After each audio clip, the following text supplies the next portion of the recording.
श्रीलक्ष्मी श्रीमहालक्ष्मी क्षीरसागरकन्यका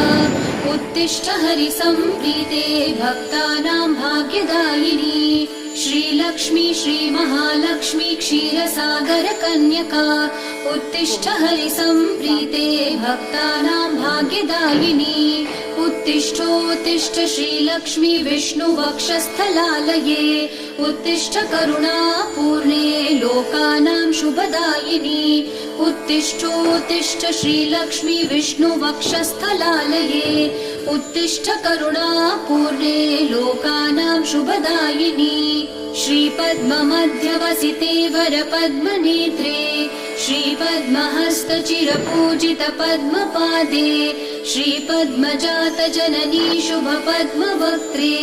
श्रीलक्ष्मी भक्तवरदे तव सुप्रभातम्।